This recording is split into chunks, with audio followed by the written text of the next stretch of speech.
Hello guys. आज हम अपने होल्डिंग चैप्टर को और आगे लेके जाएंगे।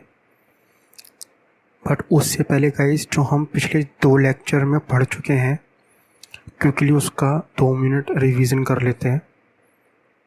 गाइस, अभी तक हमने जो फर्स्ट लेक्चर में पढ़ा था वो ये पढ़ा था, हमने देखा था कि किस तरह होल्डिंग की इन्वेस्टमेंट कैंसिल होती है, सब्सिडरी की equity share and reserve surplus को हम कैंसिल करते हैं, और किस तरह से अगर 100% कंट्रोल होता है तो गुडविल या कैपिटल रिजर्व निकलती है।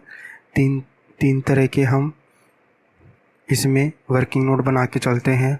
पहला कॉस्ट ऑफ कंट्रोल, फिर minority interest, reserve and surplus और बैलेंस शीट। ठीक है गाइज। उसके बाद हमने देखा था कि अगर हमारा 100% इंटरेस्ट नहीं है, कम है इंटरेस्ट, तो हम माइनॉरिटी इंटरेस्ट की कैलकुलेशन करते हैं। हम सिर्फ उतना ही हिस्सा कॉस्ट ऑफ कंट्रोल में दिखाते हैं जितना कि हमने परचेज़ किया है, लाइक 80% या कुछ और। ठीक है गाइस। उसके बाद हमने ये देखा था कि अगर हमारा date of acquisition during the year के कहीं बीच में पड़ता है और हमें प्रॉफिट जो गिवन है वो या तो शुरू का गिवन है या आखिरी का, तो हम किस तरह एनालिसिस ऑफ प्रॉफिट निकाल के उसी डेट पे जो प्रॉफिट होता है उसको निकालते हैं।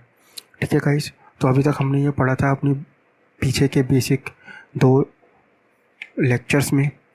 तो गाइस, आज हम स्टार्ट करने वाले हैं एक अनदर होल्डिंग से रिलेटेड कंसेप्ट, जिसमें डिविडेंड का क्या ट्रीटमेंट होता है होल्डिंग कंपनी में सब्सिडरी कंपनी का इन कंसोलिडेशन। तो गाइस, इसके लिए ये क्वेश्चन आप देखिए। Example 4, balance sheet on 31/3/2018। ठीक है guys.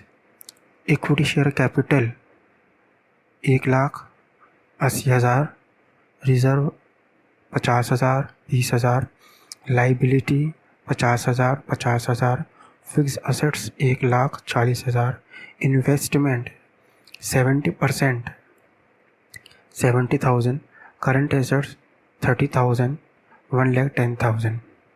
Additional information. First, date of acquisition 1/4/2017। मतलब डेट ऑफ एक्विजिशन जो हमने लिया है वो ड्यूरिंग द ईयर में नहीं लिया, हमने शुरू में ही ले लिया। चलो गाइस, थोड़ी राहत तो मिली। उसके बाद ये सेकंड क्या दिया हुआ है कि dividend paid on 30th September 2017 ₹10,000 for the year 2016 and 17।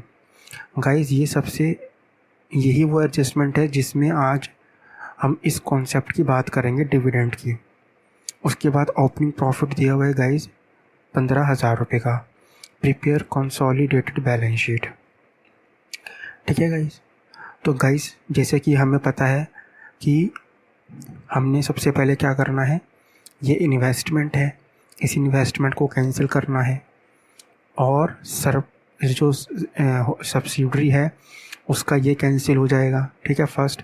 Second, अगर ये 70% है तो इट मीन्स माइनॉरिटी इंटरेस्ट आएगा इन एएस। और अगर आगे हम बात करेंगे कि माइनॉरिटी इंटरेस्ट को ही एनसीआई कहते हैं इन इंड एएस। अभी आप मान के चलें कि माइनॉरिटी इंटरेस्ट और एनसीआई दोनों एक ही चीज़ है, और अब तक जितने भी मैंने आपको कॉन्सेप्ट पढ़ाए हैं उनका ट्रीटमेंट एएस और एनडीएस दोनों में सेम है गाइस। ठीक है गाइस। तो वो 70% है, तो यानी कि 30% के लिए माइनॉरिटी इंटरेस्ट की भी हमको कैलकुलेशन करनी पड़ेगी। जब ये 30% होता है और माइनॉरिटी इंटरेस्ट का केस आ जाता है तो कहीं ना कहीं हमें दोनों के लिए रिज़र्व की कैलकुलेशन करनी पड़ती है, तो हमें रिज़र्व का वर्किंग नोट भी बनाना पड़ेगा। बट गाइस, हमने इसमें एक नई चीज़ देखी, डिविडेंड। ये क्या कह रहा है गाइस, इसको अब हम देखेंगे, इसको समझेंगे main. Dividend paid on 30th September 2017। ठीक है गाइस। तो गाइस हमें जो ईयर दे रखा है बैलेंस शीट ईयर एंड, वो दे रखी है 18 की, यानी कि ड्यूरिंग द ईयर मैंने 10,000 रुपये का डिविडेंड पे कर दिया, जो कि वास्तव में डिविडेंड रिलेटेड था पिछले साल का। ठीक है गाइस। तो गाइस अब इसका मैं आपको एक चीज़ बताता हूँ कि जो as per company act section 123 है, उसमें ये लिखा गया है कि प्रीवियस ईयर का डिविडेंड पे करना होता है related to previous year income in current year. ठीक है। तो section 123 of the companies act ये कहता है कि आप जो भी प्रीवियस ईयर में इनकम अर्न करी, उसका डिविडेंड आप नेक्स्ट ईयर में दो। ठीक है। लेकिन गाइस मैं आपको अभी बता देता हूँ कि जो भी हमारी सब्सिडियरी होंगी, उसमें हम ये देखते आए हैं कि इसको कैंसिल करना है और इसको कैंसिल करना है, बट इस 70% का हक निकालने के लिए ही हमें अपने इस रिज़र्व का और इसका शुद्ध हक निकालना पड़ता है, प्योर। तो अभी तक हमने यही सीखा है। और गाइस हमारा जो मेन मोटिव होता है ना होल्डिंग कंपनी में, अपनी सब्सिडरी के इन दोनों चीज़ों को वैसे करना जैसे एक्चुअली में अकाउंटिंग होनी चाहिए। मतलब हमें इस चीज़ में मतलब जो रिज़र्व बैलेंस शीट में दिया हुआ है 20,000, इसको शुद्ध करना, इसको प्योर करना, इसमें किसी तरह की कोई भी ऐसी चीज़ ऐड या लेस हो तो उसको रेक्टिफाई करना, जिससे हम सब्सिडरी का प्योर प्रॉफिट निकाल सकें। मतलब ये 20,000 है तो वैसे okay, but for the calculation of cost of control we know very well that कि हमारा एक्चुअली में जो इन्वेस्टमेंट किया है 70,000 का, वो एक्चुअली में उस 20,000 का हमें है तो 20,000 ही, लेकिन हमें उस 20,000 का एक्चुअली रियल प्रॉफिट चाहिए। अब इसमें बहुत सारी चीज़ें इंक्लूड होती हैं, बहुत सारी चीज़ें एक्सक्लूडेड होती हैं। तो उनका वो क्यों होती हैं, उसका हमें कभी कहीं से कंपनी एक्ट से प्रेशर आता है कि भैया आप इसको पे करो, ऐड करो, लेकिन अकाउंटिंग उसको नहीं कहता। कंपनी एक्ट हमें ये कहता है कि आपने जो प्रीवियस ईयर में अर्न किया, उसका डिविडेंड आप नेक्स्ट ईयर में पे करो। ठीक है। लेकिन गाइस ये जो हमने प्रीवियस ईयर का डिविडेंड करंट ईयर में पे किया, बट जो हमने करंट ईयर में पे किया ये खर्चा तो रिलेटेड जो था वो प्रीवियस ईयर से था। तो एज़ पर अकाउंटिंग कॉन्सेप्ट ये प्रीवियस ईयर में से लेस होना चाहिए था ना, वो तो हमें कंपनीज एक्ट ने प्रेशराइज किया कि आप करंट ईयर से उसको लेस कर दो। ऐसी गाइस इनकम टैक्स में भी होता है। इनकम टैक्स में हम क्या करते हैं कि जो प्रीवियस ईयर की इनकम हमने अर्न करी, उसको अगले नेक्स्ट ईयर में से लेस करते हैं। वास्तव में ऐसा नहीं होना चाहिए, बट क्यों इनकम टैक्स लॉ के अकॉर्डिंग वो चीज़ हमें करनी पड़ती है। वास्तव में प्रीवियस ईयर की जो इनकम है, उसका टैक्स प्रीवियस ईयर की इनकम से ही लेस होना चाहिए, पर वो हम अभी वो चीज़ हमारे लिए रेलिवेंट नहीं है। अभी हम बात करते हैं डिविडेंड की। तो गाइस ये चीज़ मैं आपको समझाना चाह रहा हूँ। गाइस यहाँ कितना डिविडेंड दिया हुआ है, यहाँ कितना प्रॉफिट दिया हुआ है 20,000। ओपनिंग कितना दिया हुआ है, ओपनिंग दिया हुआ है 15,000, यानी कि हमने ड्यूरिंग द ईयर कितना अर्न किया होगा 5,000। तो गाइस उसके लिए हमें निकालना पड़ेगा एनालिसिस ऑफ प्रॉफिट। ठीक है। 3 चीज़ें तो गाइस बननी है। First analysis of profit, second cost of control, third minority interest या एनसीआई। ये तीनों तो बनेंगी। तो गाइस अब मैं इसका आपको सॉल्यूशन दिखाता हूँ। ये देखिए गाइस, ये है working note number 1, analysis of profit of reserve and surplus. तो गाइस हमारा जो ओपनिंग था रिजर्व एंड सरप्लस वो 15 था, क्लोजिंग था हमारा 20, तो ड्यूरिंग द ईयर हमने कितना कमाया गाइस, 5000। अब मैंने आपको बताया था कि हमें अपनी रिजर्व एंड सरप्लस सब्सिडरी का जो 20,000 बैलेंस शीट में दिया है उसको क्लीन करना है, उसको प्योर करना है। उसमें कुछ चीज़ें ऐड या लेस होंगी due to pressurise of law और other things, but in accounting matters it's treatment do on that current year. तो गाइस मैं यहीं आपको दिखा देता हूँ कि अब हम क्या करेंगे गाइस। हमने जो 5,000 जो दिया हुआ है, ये 5,000, इसमें वो 10,000 का डिविडेंड, वो 10,000 का डिविडेंड जो हमने ड्यूरिंग द ईयर पे किया टू शेयर होल्डर, वो इसमें लेस होगा। क्यों? क्योंकि क्वेश्चन में लिखा हुआ है कि हमने 10,000 डिविडेंड पे किया है। कौन से ईयर का? पिछले ईयर का, इस साल। तो गाइस वास्तव में वो पिछले साल का खर्चा था, पिछले साल में से लेस होता, लेकिन हमने इस साल में से लेस किया है, तो हम इसको ऐड बैक कर देंगे पोस्ट प्रॉफिट में से। यानी कि एक्चुअल में जो पोस्ट प्रॉफिट हुआ वो 15,000 हुआ। क्यों? क्योंकि जो 10,000 का खर्चा है वो पिछले साल का खर्चा है और वो प्री प्रॉफिट में से लेस होना चाहिए, ना कि पोस्ट प्रॉफिट में से। तो हम क्या करेंगे, उसका रिवर्स इफेक्ट देंगे। लेस हुआ था ना गाइस, तो उसको ऐड कर देंगे, और वास्तव में वो प्रीवियस ईयर का खर्चा था, मतलब प्री प्रॉफिट का खर्चा था, पिछले साल का खर्चा था, तो हम उसको लेस कर देंगे। तो वास्तव में क्लीन होकर जो हमारे पास प्रॉफिट आया वो आया 5,000 एंड 15,000। ठीक है गाइस, नेट तो वही रहेगा 20,000। ठीक है ना, नेट तो वही रहेगा। अब इसमें से वही हमने अपना हिस्सा बांट लिया, माइनॉरिटी इंटरेस्ट का 30%, होल्डिंग कंपनी का 70%, जो कि आ गया 1,500, 4,500, 3,500 और 10,500। ठीक है गाइस, अब मैंने आपको पिछली क्लास में ये भी बताया था कि एनालिसिस ऑफ प्रॉफिट क्यों बनता है। एनालिसिस प्रॉफिट तब बनता है जब हमको या तो ड्यूरिंग द ईयर में एक्विजिशन हुआ हो, या हमारा जो सब्सिडरी का प्रॉफिट दिया हुआ है वो क्लीन नहीं है। उस चीज़ को क्लीन करने के लिए हम एनालिसिस ऑफ प्रॉफिट बनाते हैं। ठीक है गाइस, अब गाइस आप आगे आइए। अब हम देखते हैं ये गाइस, आप भी अगर चाहें तो ये जो मैंने लिख रखा है ये ऐसे आप लिख सकते हैं, क्योंकि जब हम लास्ट टाइम पर रिवीजन करने बैठते हैं इन एग्ज़ाम्स, ये कीवर्ड्स बहुत हेल्प हमें करते हैं। हमें पूरा क्वेश्चन पढ़ने की या पूरा सॉल्यूशन देखने की ज़रूरत नहीं पड़ती। जहाँ आपको लगता है कि ये पॉइंट मेरे दिमाग से स्किप हो सकता है, या एग्ज़ाम्स में मेरे को ये पॉइंट क्लिक करना बहुत ज़रूरी है, तो एग्ज़ाम्स में गाइस हमारे पे इतना टाइम नहीं होता कि हम पूरा स्टडी नोट या फिर अपने पूरी जो हमारा मॉड्यूल है उसको कंप्लीट कर पाएँ।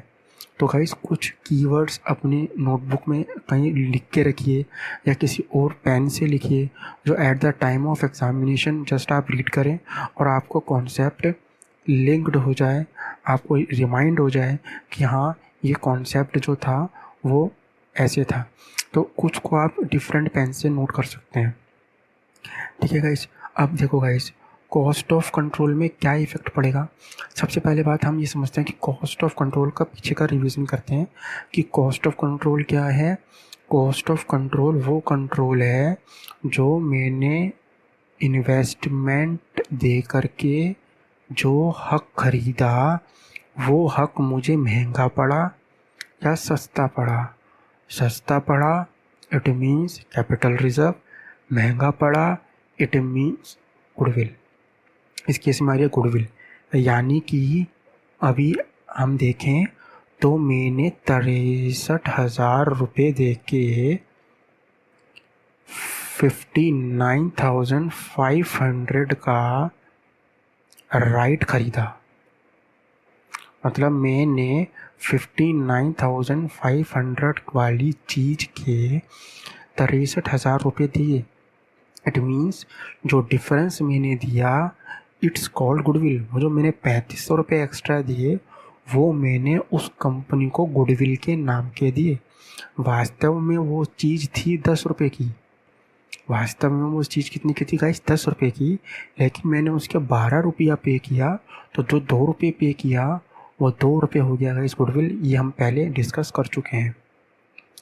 अब गाइस ये देखिए, अब हम शुरू कॉस्ट ऑफ कंट्रोल का इसको देखते हैं कि इसका डिविडेंड पे क्या इफेक्ट पड़ेगा और उसका लॉजिक क्या है। एनालिसिस ऑफ प्रॉफिट का तो हमने लॉजिक देख लिया कि हम वो खर्चा जो था वो प्रीवियस ईयर से रिलेटेड था, तो हम उसको करंट ईयर से लेस करेंगे और प्रीवियस ईयर में उसको करंट ईयर में ऐड करेंगे और प्रीवियस ईयर में उसको लेस कर देंगे, क्योंकि वो खर्चा पिछले साल का था, इस साल का नहीं था। अब गाइस एनालिसिस ऑफ प्रॉफिट में देखिए, हमने अमाउंट इन्वेस्ट किया हुआ है 70,000 फॉर दी 70%। इट मीन्स 30% जो हो गया गाइस वो माइनॉरिटी इंटरेस्ट हो गया। ओके गाइस, तो अब इसमें देखिए मैंने क्या लिख रखा है, less pre dividend 70,000 eight the rate of 70%। 7,000 मैंने इसमें से लेस कर दिया गाइस। इस ये मैंने 7,000 लेस किया है, ये जो मैंने 7,000 लेस किया है ना गाइस, इसका मैं आपको लॉजिक समझाता हूँ। गाइस मान लीजिए ये कंपनी की टाइमलाइन है, ये मान लीजिए कंपनी की टाइमलाइन है और ये है ईयर एंड। सपोज ये ईयर एंड है। अब इस ईयर एंड में क्वेश्चन में ये लिखा हुआ है कि मैंने डिविडेंड दिया करंट ईयर में for related past year profit. ठीक है, तो बिल्कुल ठीक है, एज पर कंपनी एक्ट से ही होता है कि जो प्रीवियस ईयर में आपने कमाया वो आप करंट ईयर में पे करो, as per section 123 of the companies act. But guys आप एक बात को ज़रा सोचें, मैंने इस पॉइंट पर कंपनी में इन्वेस्टमेंट करी फॉर द 70%। इट मीन्स जब मैंने ये इन्वेस्टमेंट परचेज करी होगी तो गाइस मैंने इस चीज़ को भी कंसीडर किया होगा कि ये जो शेयर मैं परचेज कर रहा हूँ इस पे डिविडेंड बढ़ना है। इट मीन्स मैंने ऑलरेडी जो पैसा दिया वो मुझे पता है कि इसमें मुझे अभी आने वाले कुछ टाइम बाद इनकम होने वाली है। या तो आप इसको ऐसे समझें या आप इसको ऐसे समझें, आई थिंक आप इससे ज़्यादा अच्छे से समझ पाएंगे। गाइस आप में से और हम में से कभी ना कभी किसी ने ज़रूर स्टॉक मार्केट की ट्रेडिंग करी होगी। ठीक है गाइस, अब जब हम स्टॉक मार्केट में शेयर परचेज करते हैं, शेयर जब परचेज करते हैं तो डिविडेंड ज़रूर भले ही प्रीवियस ईयर से रिलेटेड हो, लेकिन जब डिविडेंड डिक्लेयर होता है तो उन शेयर होल्डर को डिस्ट्रीब्यूट होता है जब डिक्लेयर के टाइम वो उन शेयर होल्डर को मिलेगा जो उस time at that time share holding रखते हैं। मतलब प्रीवियस ईयर का डिविडेंड बात ठीक है कि प्रीवियस ईयर का डिविडेंड करंट ईयर में पे होगा, लेकिन अगर मान लीजिए मैंने करंट ईयर में ही 10,000 शेयर परचेज कर लिए है किसी कंपनी के और उस पर डिविडेंड डिक्लेयर होना है, तो भले ही मैंने 10,000 शेयर करंट ईयर में परचेज करे हों, बट मैं हकदार बन जाता हूँ उस प्रीवियस ईयर के प्रॉफिट का एज अ डिविडेंड। क्यों? क्योंकि डिविडेंड ये कहता है कि डिक्लेरेशन डेट पर जिसके पास डिविडेंड होल्ड होंगे, जिसके पास शेयर होल्ड होंगे वो डिविडेंड मिलेगा। ठीक है गाइस, या तो आप ऐसे समझ लीजिए या फिर ऐसे समझिए कि जब मैंने ये शेयर परचेज़ किए तो मैं कोई भी शेयर होल्डर पागल नहीं होता गाइस। कोई भी इन्वेस्टर जो है बहुत सोच समझ के पैसा लगाता है। उसको ये बात पता होती है कि ये शेयर जो मुझे मिल रहा है, ये शेयर जो मुझे मिल रहा है ना गाइस, इसमें अभी डिविडेंड मिलना बाकी है। इट मीन्स अगर मान लीजिए ये शेयर मैंने आज 100 रुपये का ख़रीदा है और मुझे पता है आने वाले टाइम में इसमें मुझे 2 रुपया इनकम का होने वाला है, जो और वो 2 रुपया जिसका मैं हकदार भी नहीं कहूँ, वास्तव में वो प्रीवियस ईयर से रिलेटेड है, तो वास्तव में जो आपने नेट इन्वेस्टमेंट करी गाइस वो 8 रुपये तो करी ना, क्योंकि 2 रुपये is just like a capital receipt. तो वही उसी लॉजिक, उसी अकाउंटिंग लॉजिक को देखते हुए हमें ये इफ़ेक्ट देना पड़ा कि जो प्री डिविडेंड है उस 10,000 शेयर पे, उस 10,000 डिविडेंड पे उसमें 70% तो मुझे ही मिला। करंट ईयर में जो बटा 10,000 डिविडेंड, वो उसका 70% था। वास्तव में हकदार तो मैं ही था, भले ही मैंने 70,000 रुपये दिए हों, लेकिन मुझे पहले ही पता था कि इसमें 7,000 का मुझे प्रॉफिट होने वाला है। या फिर आप एक और दूसरी ले लैंग्वेज में समझिए गाइज, मैं फ़ोन ख़रीद के लाया। इस फ़ोन की सपोज़ ये मैं फ़ोन ख़रीद के लाया, आप इसको पेन को फ़ोन समझ लीजिए। ये मैं गाइज फ़ोन ख़रीद के लाया और गाइज ये फ़ोन मुझे 12,000 रुपीज़ का पड़ा, ठीक है। बट मुझे ये पता है कि भले ही मुझे 12,000 रुपये आज इसमें पे करने पड़ रहे हैं, बट मैं जैसे ही इस फ़ोन को इंस्टॉल करूँगा और पेटीएम के थ्रू पे करूँगा या फिर किसी और मोड से पे करूँगा, तो मुझे कैशबैक मिल जाएगा 2,000 रुपये का। तो वास्तव में ये एसेट जो मैंने परचेज़ करी, ये एसेट मुझे 12 की नहीं गाइस 10 की पड़ी। वही लॉजिक यहाँ यूज़ हो रहा है। भले ही आपने 70,000 रुपये इस इन्वेस्टमेंट में पे करे हों, लेकिन कैशबैक के नाम पे आपको 7,000 रुपये मिल गए। तो गाइस 3 लॉजिक हैं, जो आपको इसमें फिट होता हो वो ले लीजिए। तीनों का क्रक्स एक ही है कि अगर मैं कोई इन्वेस्टमेंट आज कर रहा हूँ और आपको पता है कि आने वाले टाइम पे इतना मुझे रिसीव बैक हो जाएगा, तो हम इस इनकम को रेवेन्यू रिसिप्ट ना मान करके उस इन्वेस्टमेंट से रिलेटेड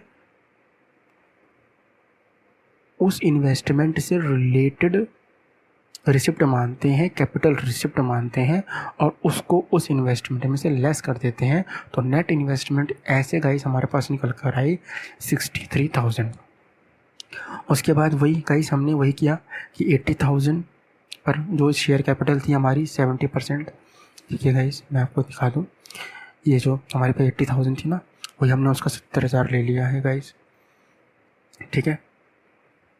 70% उसका ले लिया और जो प्री प्रॉफिट्स हमने निकाले, हम इसके बारे में हम पिछली लेक्चर में डिस्कस कर चुके हैं कि ये हमने बाइफिकेशन क्यों किया था, क्योंकि जिस डेट पे मैं एनालिसिस ऑफ प्रॉफिट निकाल रहा हूँ, तो मैं कंपैरिजन किससे करूँगा, मैं कंपैरिजन उसी वाली डेट के प्रॉफिट से करूँगा।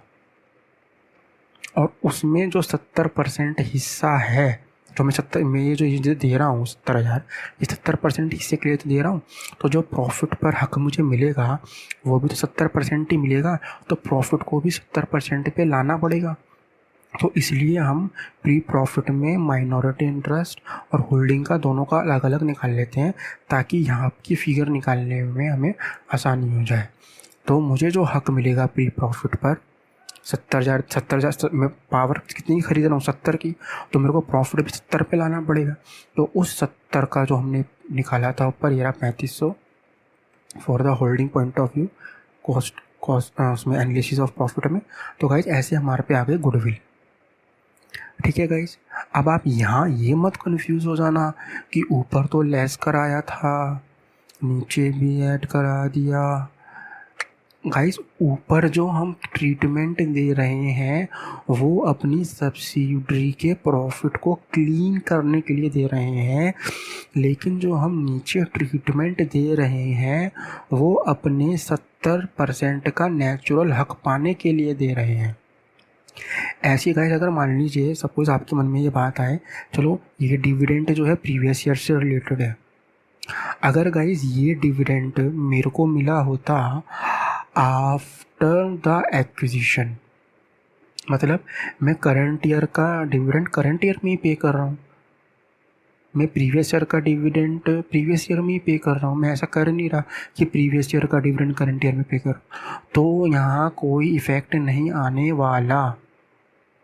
ओके गाइस, मतलब यहाँ से भी डिविडेंड का कुछ नहीं होना और ऊपर भी डिविडेंड का कुछ नहीं होना। ये डिविडेंड की ट्रीटमेंट हमें किसने फोर्स करवाई है?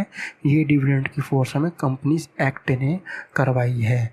कंपनीज एक्ट अगर ऐसा नहीं कहता कि प्रीवियस ईयर का डिविडेंड करंट ईयर में करो तो हमें ये चीज़ करने की ज़रूरत नहीं पड़ती, भले ही कोई भी लॉ कोई भी एक्ट कुछ भी कहे। बट अकाउंटिंग ट्रीटमेंट जो कहता है हमें वैसे चलना है।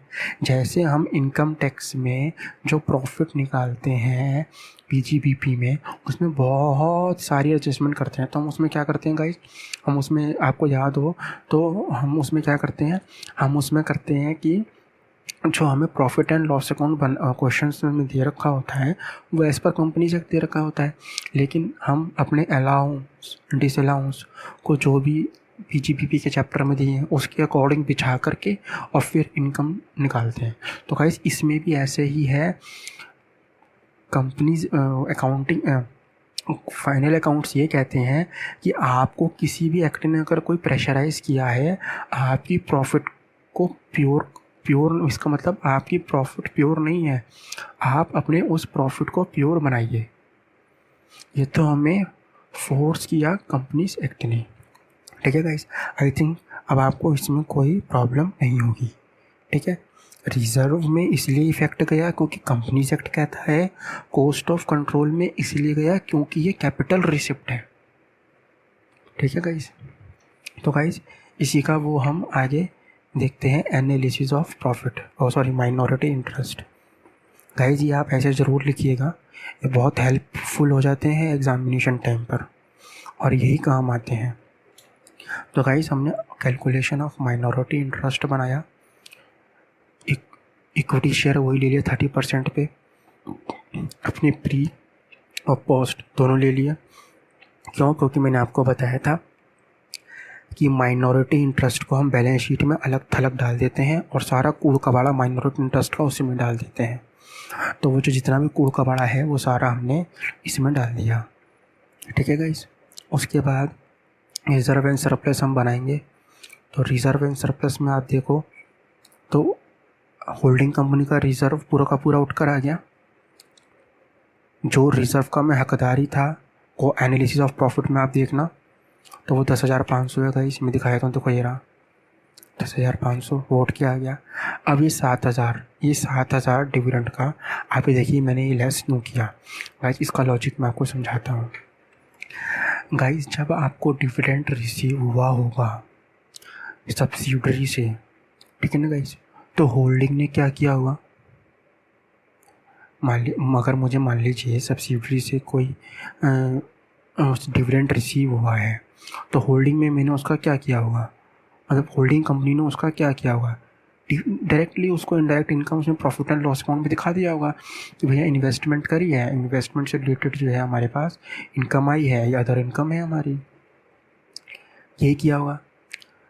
बट गाइज ये डिविडेंड इनकम को हम इस 7,000 में से लेस करके चलेंगे, क्योंकि जब हम कॉस्ट ऑफ कंट्रोल में हमने इसका लॉजिक सर्टिफाई कर दिया है कि ये कैपिटल रिसिट है, तो हम अपनी होल्डिंग वाली बैलेंस शीट में से जो रिजर्व एंड सरप्लस में 7,000 रुपया इंक्लूड रहा होगा, मैं क्या कहना चाह रहा हूँ, मतलब ये जो होल्डिंग कंपनी में 50,000 है, इसमें मैंने 7,000 रुपया अपने हिस्से का डिविडेंड रेवेन्यू में दिखाया होगा, बट ये रेवेन्यू तो है नहीं, ये तो क्या है, कैपिटल रिसिप्ट है। कैपिटल रिसिप्ट है मतलब वो वास्तव में यहाँ नहीं चाहिए थी, ठीक है ना। तो इस 50,000 को हमने क्लीन किया। हमने कहा कि भैया जो ये रेवेन्यू प्रॉफिट है ना 50,000, इसमें से 7,000 रेवेन्यू प्रॉफिट नहीं है, ये कैपिटल प्रॉफिट है। ये वास्तव में जो है हमको ठीक करके दिखाना है, ठीक है गाइस। तो हम इसका इफ़ेक्ट अपनी होल्डिंग कंपनी में कुछ नहीं करेंगे, सब्सिडियरी कंपनी में कुछ नहीं करेंगे, हमें किस में करना है, ये कंसोलिडेटेड बैलेंस शीट में हम बकाया डिस्क्लोज करेंगे अपने नोट्स टू अकाउंट में कि डिविडेंड इतना था, उसका इफेक्ट हमने इतना दिया।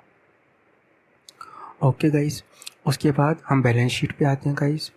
तो बैलेंस शीट ये consolidated balance sheet, equity share land liability, share holder fund, उसमें वही शेयर कैपिटल वही 1,00,000 खाली होल्डिंग कंपनी की हमने ले ली, जो यहाँ हमने देखी थी 1,00,000, ठीक है। उसके बाद रिज़र्व एंड सरप्लस, ये हमने निकाला ऊपर से, वो हमने यहाँ डाल दिया। माइनॉरिटी इंटरेस्ट भी देखिए गाइस, हमने ये निकाला है 30,000 रुपये। मैं आपको दिखाता हूँ, ये देखिए गाइस, ये हमने माइनॉरिटी इंटरेस्ट निकाला था 30,000 रुपये, वो हमने यहाँ नीचे लिख दिया। उसके बाद करंट लाइबिलिटीज़, वो हमने दोनों की ऐड करके 1,00,000 रुपये दिखा दी। ऐसी फिक्स एसेट्स को हम ऐड करके दिखा देंगे, इन्वेस्टमेंट चली जाएगी, और करंट एसेट्स को भी ऐड करके दिखा देंगे, और गुडविल को ऐड करके दिखा देंगे गाइस। ये देखिए, हमने फिक्स एसेट्स को ऐड टेंजिबल में दिखा दिया पूरा ऐड करके, गुडविल जो निकली हमारी 3500 वो हमने ऐड करके यहाँ दिखा दी, और करंट एसेट्स जो थी वो हमने दोनों की ऐड करके दिखा दी। तो हमारी बैलेंस शीट बन गई गाइस। एएस में और इंडियस में जो भी मैंने अभी तक आपको ट्रीटमेंट बताए हैं वो सब सेम होने हैं, बस माइनॉरिटी इंटरेस्ट का नाम नॉन कंट्रोलिंग इंटरेस्ट निकल जाएगा, और जो आपकी बैलेंस शीट है ना, वो एसेट जो है वो ऊपर आ जाएगी, और जो इक्विटी है वो हम नीचे प्रेजेंट करेंगे। उसका पूरा फॉर्मेट क्या होता है वो मैं आपको डिस्कस करूँगा आगे, ठीक है गाइस। आप बिल्कुल टेंशन मत लेना, जो एएस है और इंडेस है मैं दोनों के अकॉर्डिंग आपको करा रहा हूँ, दोनों के अकॉर्डिंग आपको लॉजिक कराऊंगा। आगे हमने बहुत डिटेल में डिस्कशन करना है गाइस, ठीक है गाइस। गाइस एक क्वेश्चन हम और देखते हैं डिविडेंड से रिलेटेड, ये भी बहुत अच्छा क्वेश्चन है। इसमें हो सकता है मतलब ये डिविडेंड का ही एडवांस लेवल का क्वेश्चन है, ऐसा क्वेश्चन मतलब एक वास्तव में एक एडजस्टमेंट है। ऐसा क्वेश्चन वैसे पेपर में आता नहीं है, क्योंकि जो पेपर में आता है वो डिफरेंट कॉन्सेप्ट का आता है, आगे हम पढ़ेंगे। उसमें डिविडेंड आ जाता है, उसमें मल्टीपल होल्डिंग आ जाती है, एसोसिएट्स आ जाता है। गाइस ये तो अभी हमने जस्ट स्टार्ट किया है, ठीक है गाइस। तो गाइस अभी नेक्स्ट क्वेश्चन नंबर 5 देखें आप, ये डिविडेंड का ही एडवांस लेवल का क्वेश्चन है। तो गाइस क्या कहता है ये, इक्विटी, गाइस आपको समझ तो आ रहा है ना गाइस। हो सकता है कि अभी आपको थोड़ा सा समझ में ना आए या ओड लगे, बट ये होल्डिंग चैप्टर ऐसा ही है। अगर आप इसमें लॉजिक्स क्लियर करके चलेंगे तो आपको आगे जब ये लेंथी क्वेश्चन आगे मतलब मैं आपको लेंथी क्वेश्चन कराऊंगा, वो लेंथी क्वेश्चन आप तभी सॉल्व कर पाएंगे जब ये छोटे छोटे ट्रीटमेंट आप समझ पाएंगे। अगर आप अभी कॉन्सेप्ट से लिंक नहीं हो पा रहे हैं तो आप मेरी वीडियो को लेक्चर्स को बार बार सुनें, मैं क्या लॉजिक दे रहा हूँ क्या नहीं दे रहा हूँ, क्या वो लॉजिक आप फिट कर पा रहे हैं या नहीं फिट कर पा रहे हैं। वीडियोस को बार बार सुनिए ताकि आप लॉजिक क्लियर कर पाएँ, ठीक है गाइस। तो गाइस अब मैं अगला नेक्स्ट क्वेश्चन की बात करता हूँ। Equity share capital at the rate 10%, 10,000, 6,000, profits 4,000, 4 lakh, 3 lakh, liability 1 lakh,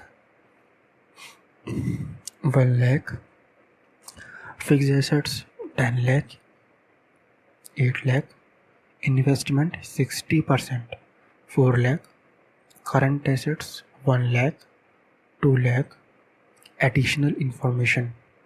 guys additional information क्या दे रखी है,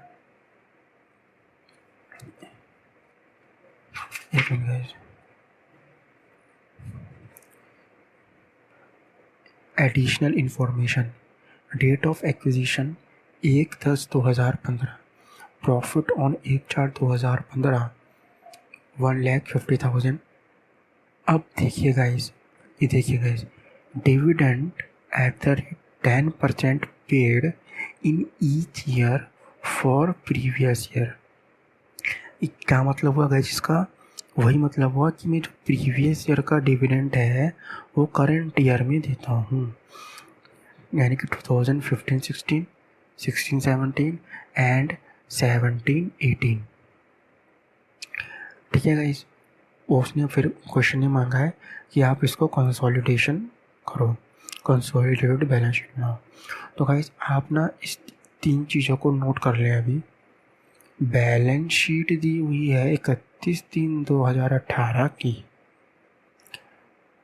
कंपनी मर्ज हुई, कंपनी ने एक्विजिशन किया था 1/10/2015 को, और प्रॉफिट दिया हुआ है 1.5 लाख उसी दिन का, उस दिन का नहीं, ओपनिंग प्रॉफिट। ओहो, बड़ी दिक्कत आ गई इसमें तो। क्यों दिक्कत आई?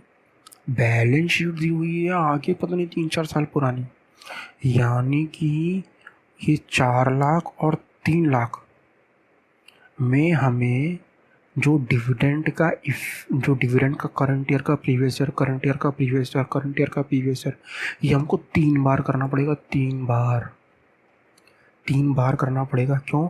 क्योंकि हमें, अब मैंने आपको बताया था, हमें अपने इस प्रॉफिट को रिवाइज करना है, हमें इस प्रॉफिट को रिवाइज करना है। और मैं इसको रिवाइज नहीं भी करता 3 बार। क्यों?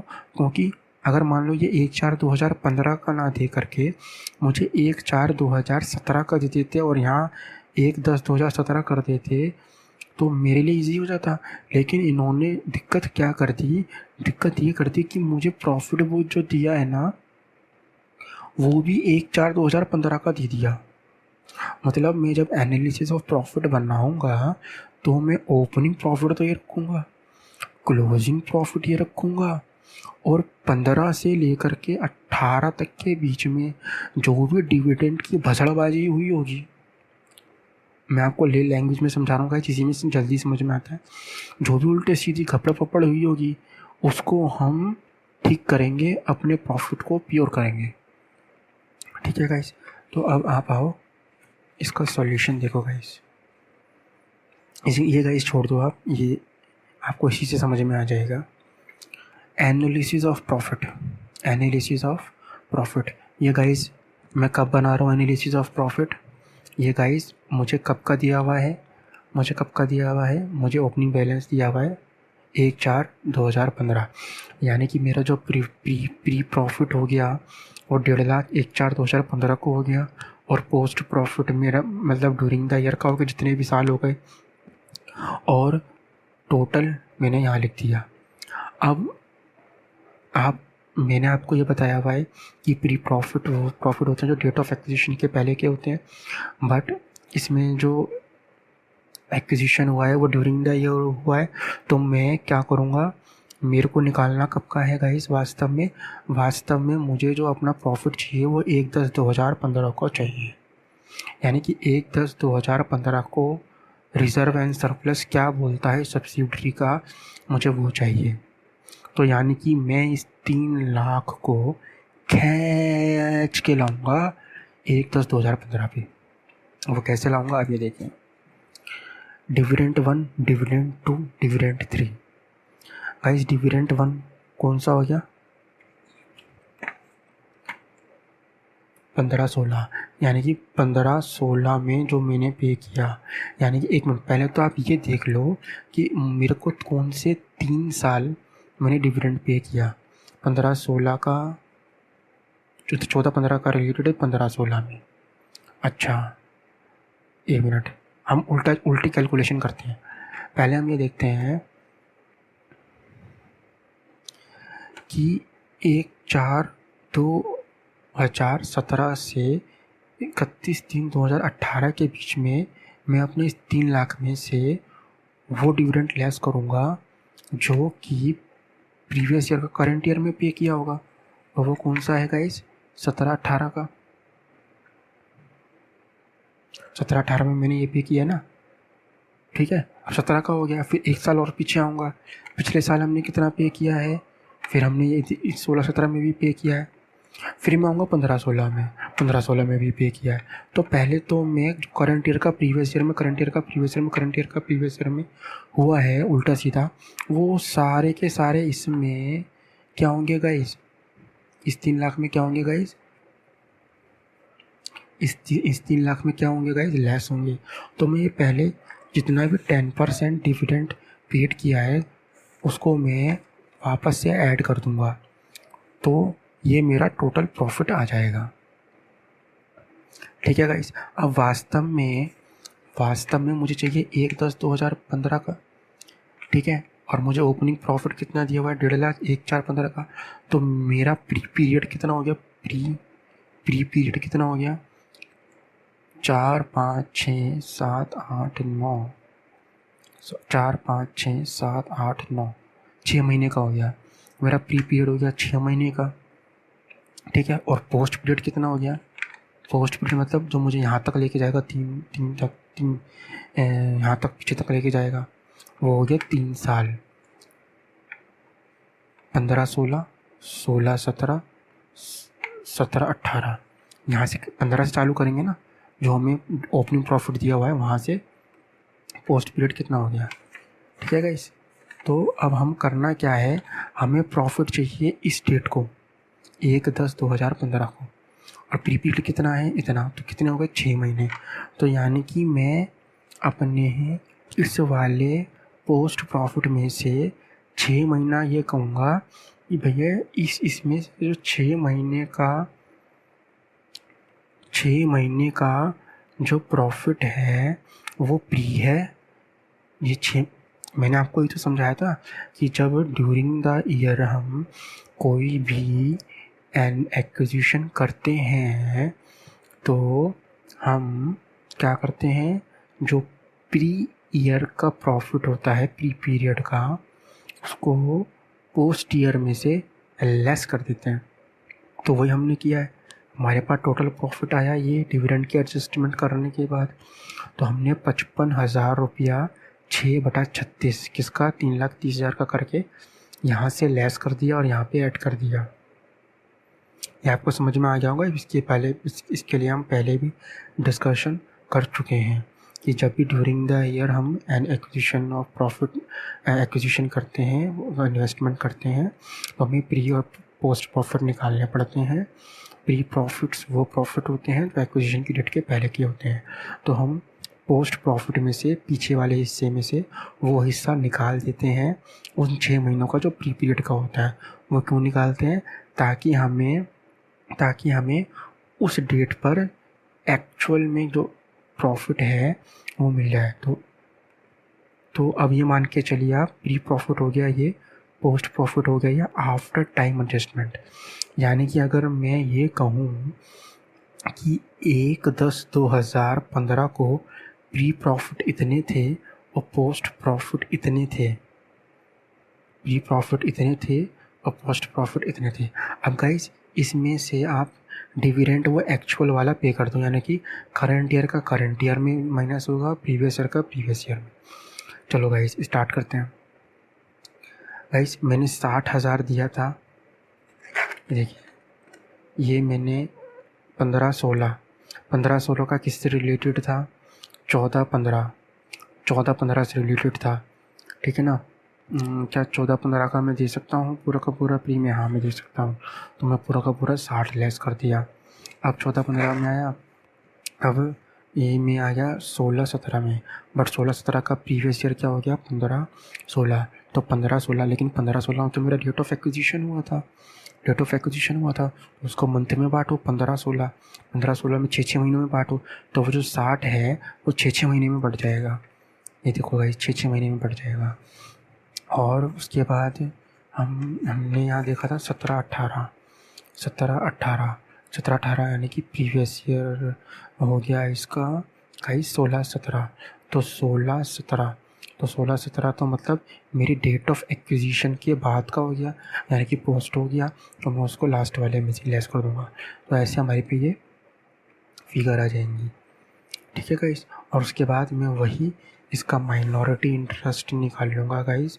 माइनॉरिटी इंटरेस्ट 40% और एच लिमिटेड का 60% हो जाएगा। ठीक है गाइस। गाइस ये एक वर्किंग है जो मैंने बनाई है, बट वो एक्चुअली में इम्पॉर्टेंट है नहीं for the examination point of view, only for just sake of understanding we do that. इसमें मैंने बाइफिकेशन करी थी कि अगर एज पर सेक्शन 2123 होता तो क्या होता, और अगर एज पर होल्डिंग कंपनी हम उसको ले गए तो क्या हुआ। अगर आप इसको देखना चाहते हैं तो यू जस्ट सी दैट, और you can pick of such short screen, but it is not relevant for the concept and the examination point of view. Okay guys, तो गाइस अब हमने डिविडेंड का वो पूरा का पूरा कॉन्सेप्ट समझ लिया। अब गाइस वही हम करेंगे कॉस्ट ऑफ कंट्रोल में। क्या करेंगे गाइस कॉस्ट ऑफ कंट्रोल में? कॉस्ट ऑफ कंट्रोल में मैंने एक्विजिशन कब किया था? 1/10/2015 को, 1/10/2015 को किया ना गाइस। तो जितने भी प्री डिविडेंड मैंने निकाले थे एनालिसिस ऑफ प्रॉफिट में पीछे, वो प्री डिविडेंड हम यहाँ लेस कर देंगे एज पर प्रीवियस क्वेश्चन, और हम अपना यहाँ वही 60% का शेयर ले लेंगे। और ये वाला हिस्सा कहाँ से उठ कर आया है? और यहाँ से उठ के आया है।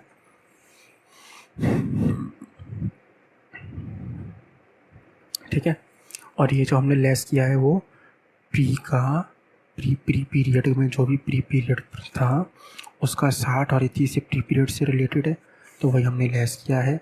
60 और 30, 36 और 18। ठीक है गाइस, तो ऐसे हमारा कैपिटल रिजर्व निकल कर आ गया। उसके बाद हम माइनॉरिटी इंटरेस्ट की बात करेंगे। माइनॉरिटी इंटरेस्ट वही शेयर कैपिटल का 40% उठा लीजिए, प्री प्रॉफिट और पोस्ट प्रॉफिट जो आपने एनालिसिस ऑफ प्रॉफिट में निकाला है उसको सिंपली ऐड कर दीजिए, तो आपका माइनॉरिटी इंटरेस्ट और as we can say that NCI का आपका अमाउंट आ जाएगा। ऐसे ही अगर आप होल्डिंग कंपनी में आएंगे, जैसे आपने प्री डिविडेंड ऊपर लेस किया था उसका इफेक्ट हमें नीचे देना होता है। नीचे क्यों देना होता है? क्योंकि होल्डिंग कंपनी ने उसको अपने बुक्स में क्या कर रखा होगा, ऐड कर रखा होगा in profit and loss account as a dividend income, but it is a क्या, कैपिटल प्रॉफिट। तो वी लेस फ्रॉम हेयर। और ऊपर हमने क्यों लेस किया था, किस लॉजिक के लिए, किस लॉजिक पर लेस किया था? ऊपर हमने इस लॉजिक पर लेस किया था कि ये जो है हमारे लिए कैपिटल प्रॉफिट है, नॉट अ रेवेन्यू प्रॉफिट। तो हमने जो वास्तव में इन्वेस्टमेंट करी है वो 346 की करी है, 4 की नहीं करी। भाई हम सब पीछे डिस्कस कर चुके हैं, ये बस एक लेंथी क्वेश्चन हो गया due to dividend, number of dividends, ये number of year of dividends के कारण वो हमने यहाँ लेस कर दिया, हमारा रिजर्व एंड सरप्लस आ गया। ठीक है ना गाइस। और उसके बाद हमने यहाँ बैलेंस शीट बना ली। बैलेंस शीट वैसी बनाएगी, शेयर कैपिटल में खाली हमने होल्डिंग का हिस्सा जोड़ा, रिजर्व एंड सरप्लस में हमने क्या किया है, अपना हिस्सा जोड़ दिया 4,57,000 और कैपिटल रिजर्व। पिछले क्वेश्चन में तो गुडविल निकल कर आई थी आई थिंक, इसमें कैपिटल रिजर्व तो हम ऐड करेंगे ही। माइनॉरिटी इंटरेस्ट हमने 360 निकाला था, ये रहा 360, वो हमने ऐड कर दिया। करंट लाइबिलिटी हमने दोनों की मिला करके ऐड कर देंगे। कितनी थी हमारी करंट लाइबिलिटीज़, 1 लाख और 1 लाख, वो हमने यहाँ ऐड कर दी। उसके बाद फिक्स्ड एसेट्स और टेंजिबल एसेट्स वो सेम ही है, 18 और 3, मैं आपको दिखा देता हूँ, वो हमने एज इट इज़ ऐड कर दी। देखिए 18 और 3, ये और ये तो कट ही जाता है। ठीक है गाइस। अब हमने एक्चुअली में इसकी क्रक्स क्या निकला वो देख लेते हैं। क्रक्स क्या निकला, अब आप इसको देख लीजिए। अगर आपको मेरा पढ़ाया हुआ बिल्कुल भी समझ में नहीं आया तो आप इसको, मैं कहूँगा इसको एक बार याद कर लीजिए, इसको मेमोराइज़ कर लीजिए, इसकी जो इसमें लिखा है उसकी तरह ट्रीटमेंट कर लीजिए। Observation, dividend in subsidiary AOP use the following steps. Steps 1, add dividend in profit from which it has been deducted.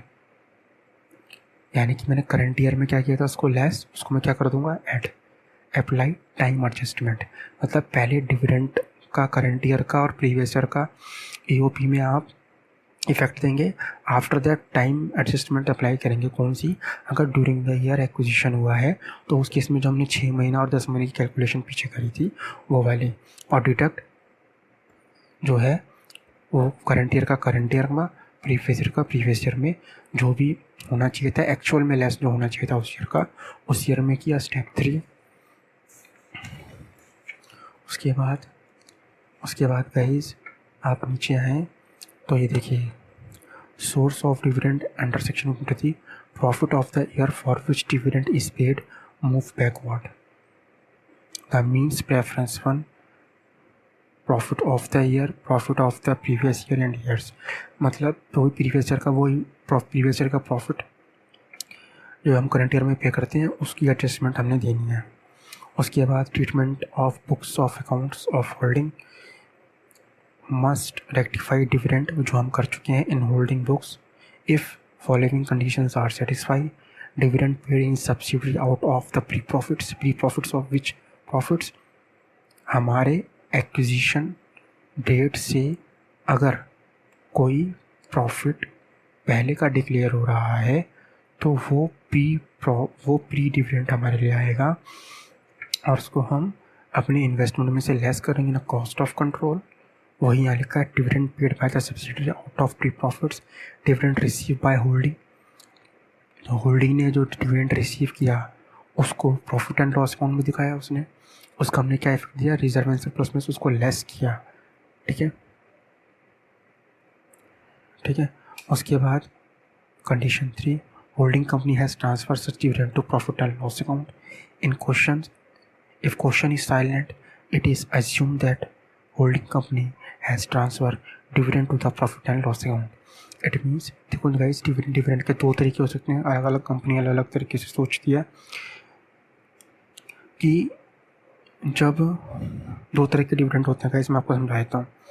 Suppose अगर मैं शेयर या तो वैसे मैं आपको समझाता हूँ, अगर हम शेयर इसलिए परचेज कर रहे हैं क्योंकि हमें इन्वेस्टमेंट करनी है तो वास्तव में वो इन्वेस्टमेंट में इन प्रॉफिट एंड लॉस अकाउंट में हम उसको दिखा के चलते हैं। ठीक है, लेकिन कभी कभी ऐसा होता है कि हमारा नेचर ऑफ बिजनेस ही यही है कि शेयर परचेज करना और आफ्टर दैट उसमें डिविडेंड लेना और भाग जाना। तो उसमें क्या होता है वो जब तक ये ऐसी जो मैंने आपको क्वेश्चन कहा ना अभी कि उसका काम ही यही होता है कि शेयर खरीदना, प्रॉफिट डिविडेंड अर्न करना, चले जाना, जब तक ये लाइन क्वेश्चन में ना लिखी हो तो हम यही कंसीडर करेंगे कि होल्डिंग कंपनी ने अपने प्रॉफिट को, अपने डिविडेंड को प्रॉफिट एंड लॉस अकाउंट में ही शो किया होगा। इट मीन्स वो होल्डिंग की रिजर्व में ऐड रहा है। ठीक है, तो ये उसी का मामला है। If question is silent it is assume that holding company has transfer dividend to it profit and loss account. ठीक है गाइस, तो डिविडेंड आज हमने देखा डिविडेंड का किस तरह से इफ़ेक्ट पड़ता है, कुछ नहीं है गाइस, सीधा सा लास्ट मिनट रिवीजन कर लेते हैं डिविडेंड की। डिविडेंड कुछ नहीं है, डिविडेंड सिर्फ क्या करना है कि अगर हमारे एनालिसिस डेट ऑफ एक्विजिशन से पहले का कोई डिविडेंड करंट ईयर में पे किया जा रहा है, ठीक है गाइस, तो उस पहली बात तो करंट ईयर का अगर प्रीवियस ईयर का करंट ईयर में पे किया जा रहा है तो हम उसको रेक्टिफाई करेंगे, करंट ईयर का करंट ईयर में लेस करेंगे और प्रीवियस ईयर का प्रीवियस ईयर में लेस करेंगे। और डेट ऑफ एक्विजिशन अगर ड्यूरिंग द पीरियड है तो हम उसके बीच में टाइम एडजस्टमेंट देंगे। पर टाइम एडजस्टमेंट कैसे देंगे, पहले अपने प्रॉफिट में ऐड बैक करेंगे डिविडेंड को, फिर टाइम एडजस्टमेंट देंगे, फिर डिविडेंड जैसे लेस होना चाहिए करंट ईयर का करंट ईयर में और प्रीवियस ईयर का प्रीवियस ईयर में, ना कि प्रीवियस ईयर का करंट ईयर में, वो इनफेक्ट देंगे और फिर अपना एनालिसिस ऑफ प्रॉफिट बनाएंगे। फिर हमने ये देखा कि अपने कॉस्ट ऑफ कंट्रोल को हम कैसे ठीक करेंगे। कॉस्ट ऑफ कंट्रोल में हमने क्या किया, जो हमारी इन्वेस्टमेंट थी उस इन्वेस्टमेंट में जो हमारे को डिविडेंड मिला वो क्योंकि वो प्रीवियस प्रीवियस ईयर्स के मिले, लेकिन हमने इन्वेस्टमेंट तो करंट ईयर में करी थी, करंट ईयर में करी थी, तो जो प्रीवियस ईयर के डिविडेंड मिले वो हमने माना कि ये इस इन्वेस्टमेंट से मिलने वाली इनकम है, इसको हमने रेवेन्यू इनकम ना मान के कैपिटल इनकम माना और अपनी इन्वेस्टमेंट में से ही लेस कर दिया। मतलब हमने ये माना कि वास्तव में हमने जो इन्वेस्टमेंट करी वो 10 की नहीं 2 की करी। कभी आप ये मत सोचने लग जाना कि 10 की इन्वेस्टमेंट थी यार, 2 तो मिले तो 12 हो गए। गाइस हम इन्वेस्टमेंट कर रहे हैं, तो इन्वेस्टमेंट पे जो इंटरेस्ट मिलता है वो प्रॉफिट एंड लॉस अकाउंट में जाता है, लेकिन हम प्रॉफिट एंड लॉस अकाउंट में ना ले जा करके उसको कॉस्ट ऑफ कंट्रोल में इन्वेस्टमेंट में से लेस कर रहे हैं। ठीक है गाइस। उसके बाद हमने क्या देखा कि रिजर्व एंड सरप्लस में जो हमने डिविडेंड था वो लेस करा। और क्यों किया? क्योंकि होल्डिंग कंपनी ने जब अपने खाते बनाए होंगे, अपने बुक्स ऑफ अकाउंट बनाए होंगे, उस डिविडेंड को रिजर्व एंड सरप्लस में दिखाया होगा। हमें उसके कैंसिलेशन वहाँ पे लेस करना है, क्योंकि एक्चुअली में वो रिजर्व में नहीं, वो इन्वेस्टमेंट का पार्ट था, इन्वेस्टमेंट में से लेस होता है।